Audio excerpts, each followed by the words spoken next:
Die Beerdigung. Matsch, tiefe Abdrücke gingen voraus. Verschwommen und stumm schritt die dunkle Menschenmasse vor mir her. Geschwächt durch meine schwarzen, dichten Brauen rannen kalte Regentropfen in die tiefen Mulden meiner Augenhöhlen, versahen mich mit Tränen, die ich nicht vergoss, und sanken über knöcherne, kratzige Wangen. Ihr Weg endete an ausgedörrten, schroffen Lippen. Gierig leckte meine leblose Zunge das Nass. Wie lange fehle ich hier? Jahre. Vor der Liebe dieser Familie lief ich damals weg. Die Angst trieb mich fort. Noch immer tönte das grausame Lied der Blaskapelle, das uns aus der Kirche durchs ganze Dorf begleitet hatte und vor dem Friedhof verstummte. Ich erinnerte mich, wie ich als Kind verzweifelt ein Versteck suchte und mir die Ohren zuhielt, sobald diese verfluchte Hymne der Toten wie ein giftiges Gas durch alle Ritzen des Dorfes strömte. Vereinzelte Büschel, abgefallene, vertrocknete Pinien und Zypressenzapfen säumten die nasse, modrig anmutende Wiese, auf der verwitterte Grabsteine und Kreuze aus der Erde ragten. Steinerne Regale, in denen Tote wie Schuhe aufbewahrt wurden, waren auf beiden Seiten des Weges aufgetürmt. Während der Zug zum Stehen kam, der Sarg in die Erde gelassen wurde und der Priester predigte, beobachtete ich, wie sich eine Krähe auf die Krone einer der unzähligen Zypressen niederließ und mit ausgebreiteten Flügeln zu einem Schrei ansetzte, der all den Schmerz, die Trauer, die unausgesprochenen Leiden der Familie ausdrückte und woraufhin ungestümes Wehklagen und Jammern der Trauernden einsetzte. Ein Windstoß peitschte die Krähe von ihrem zweifelhaften Thron, und sie verschwand hinter den dichten, tief liegenden grauen Wolken. Überall lag der süßlich herbe Duft der rötlichen Zypressen. Der Regen wurde stärker. Die Menschen beeilten sich mit den letzten Wünschen, während sie Rosen auf den Sarg warfen, die unsanft auf die steinerne, nasse Ruhestätte klatschten. 2 der 4 Sargträger schütteten hastig die schlammige Erde ins Loch. Es kam mir vor, als schleuderten sie Fraß vor die Schweine. Mit ausgebreiteten Armen und leicht zur Seite geneigtem Kopf schritt ich auf den ältesten Sohn des Verstorbenen zu, der soeben seine Rose zum Segen hatte fallen lassen. Wir umarmten uns, wir lösten uns. Er lächelte mit feuchten Augen. Jetzt bin ich an der Reihe. Er legte seinen Arm um meine Schulter und wir schritten vom Grab weg auf den Kieselweg, der zum Ausgang führte. Wo bist du so lange gewesen? Hast du deine Heimat vergessen? Ich schwieg und löste den obersten Knopf meines Jacketts. Der Himmel klärte ein wenig auf. Nun standen wir inmitten eines Kreises von Verwandten. Der Sohn lud alle in die Villa des Verstorbenen ein. Kaum war die Einladung ausgesprochen, als ein verhaltenes Gelächter einsetzte, und die Klagen verwandelten sich plötzlich in Johlen und Grunzen. Wie eine Hochzeitsgemeinschaft sprangen sie fröhlich in ihre teuren Fahrzeuge und brausten los. Ich lief den kurzen, staubigen Weg zurück zur Villa. Die Sonne hatte die Schatten fast verschluckt.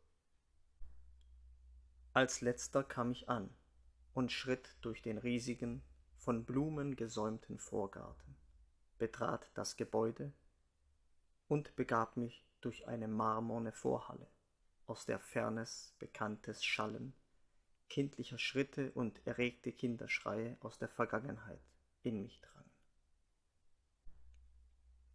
Hier hatte ich einen großen Teil meiner Kinderjahre verbracht. Ich stieg einige Stufen ins feierlich geschmückte Esszimmer auf, beobachtete, wie die ernsten Männer sich setzten und die Frauen miteinander sprachen. Da standen 5 riesige Tische, an denen je ein Kellner für jede der 5 Familien zuständig war. Es duftete nach Braten, Zigarren und süßem Parfum der Damen. Pietro, der Erstgeborene von 5, setzte sich auf den Platz des Verstorbenen und mit erhobenem Glas sagte er feierlich: Endlich sind alle wieder anwesend. Wie immer muss dazu erst einer krepieren. Hoffen wir, dass es den nächsten schnell erwischt. Er starrte dabei auf ein Bildnis seines Vaters, das ihm gegenüber am Ende des Raumes an der Wand hing, trank seinen Wein und setzte sich. Keiner sagte etwas. Ich bemerkte die flüchtig ausgetauschten Blicke zwischen den Versammelten. Der Wein floss nun reichlich, und die Tafeln schienen unter ihrer Last zu brechen. Als die Meute zur Tarantella tanzte, winkte mich Pietro zu sich. Er zog einen Stuhl heran, wischte ihn mit seiner Hand ab und wies mich an, darauf Platz zu nehmen. Alle Aufmerksamkeit war auf die Tanzfläche gerichtet. Dort hüpften Kinder, kicherten Mädchen und Jungen. Da stolzierten harte Männer mit Bärten in ihren ewigen schwarzen Anzügen. Eitle Frauen rangen um Aufmerksamkeit. Auch sie waren ständig schwarz gekleidet. Tommaso, vieni, setz dich. Wie schön, dass du den Weg in die Heimat gefunden hast. Wie war die Reise? Ich wollte antworten, doch er schüttelte den Kopf und fuhr fort. Mein Vater hat dich geliebt. Unter seinen Neffen warst du ihm der Liebste. Ich nickte und lächelte trüb. Er hielt mein Kinn in seiner Hand und blickte mir tief in die Augen. Er hatte etwas Irres. Tommaso, du bist nicht wie wir hier unten. Du schreibst Geschichten. Wir aber leben sie. Und Papa, wie hat er deine Geschichten geliebt? Mehr als das Leben. Das Leben machte ihn nur traurig, Tommaso, aber deine Geschichten. Danke, Pietro, das freut mich. Aber das ist nun auch lange her, ich fühle mich leer, antwortete ich abwinkend. Pietro hatte azurblaue, stark funkelnde Augen. Seinem Vater Emilio zufolge war dieses Funkeln, das Pietro Zeit seines Lebens einen melancholischen Stempel aufsetzte, auf die Tränen des Theseus zurückzuführen, der aufgrund eines schrecklichen Missverständnisses seinen Vater Ägäus verlor und dessen Tränen um den verstorbenen Vater von der Ägäis bis zum Ionischen Meer an die kalabrische Küste bis hin zu den Augen des kleinen Jungen getragen wurden, als dieser zum ersten Mal ins Meer tauchte. Sein Gesicht war braun, ledern, tiefe Furchen durchzogen seine Wangen. Pietro, wenn ich etwas tun kann. Pietro unterbrach mich. Du? Was sollst du schon? Du, der ganz allein in seinem Kämmerchen im Norden lebt und nicht einmal eine Familie gegründet hat. Er tätschelte mir die Wange und fuhr fort.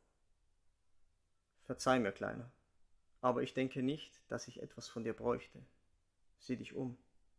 Ich habe alles. Dabei deutete er auf den riesigen Saal, der nun ihm gehörte, sowie alles, was vorher im Besitz des Vaters gewesen war. Nein, du nicht, aber wir. Wir möchten etwas für dich tun. Wir? Wen meinst du mit wir? Fragte ich zögernd.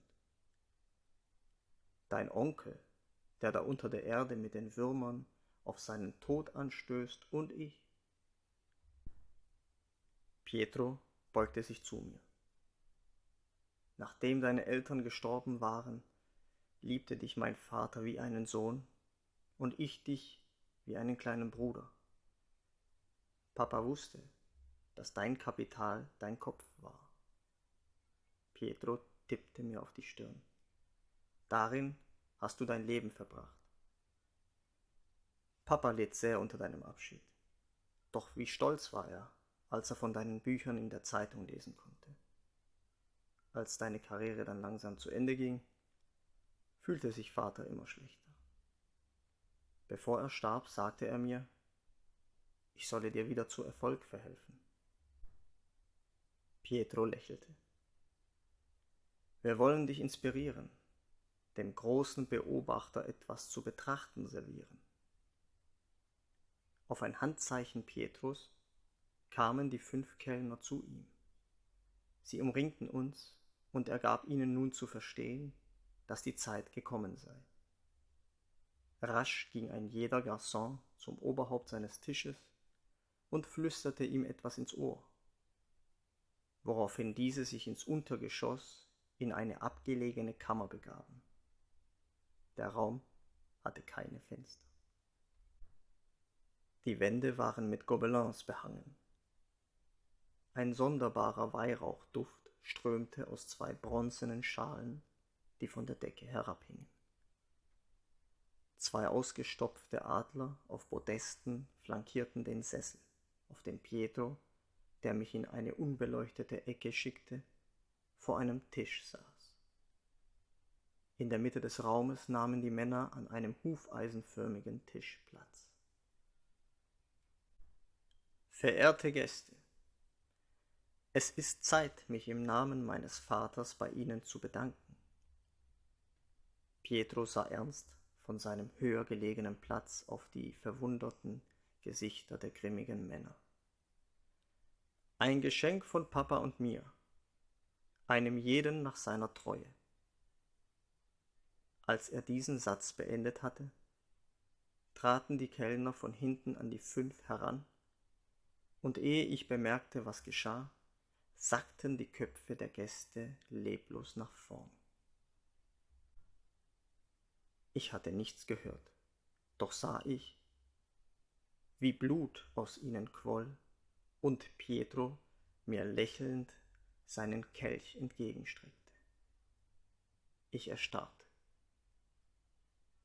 Tommaso, man muss sich die Welt selbst kreieren, sonst kreiert sie dich. Er richtete seine Krawatte. Und du, Tommaso, du hast endlich wieder eine Geschichte. Eine neue Erfahrung. Mehr ist es nicht. Mehr brauchst du nicht. Für dich, für solche wie dich, ist es nichts als eine Erfahrung. Ihr könnt doch nicht wirklich leiden, nicht wirklich lieben. Alles ist, wie es kommt und vergeht. Mehr Bedeutung hat es nicht. Ich traute mich nicht aus meiner dunklen Ecke. Pietro fuhr fort. Morgen schon wirst du Gott dafür danken. Du wirst es verarbeiten und Geld damit machen. Wer die 5 waren, wen interessiert es? Dich jedenfalls nicht. Du bist und bleibst ewig im Hintergrund und beobachtest, beurteilst. Du kannst nicht so fühlen wie wir, die leben.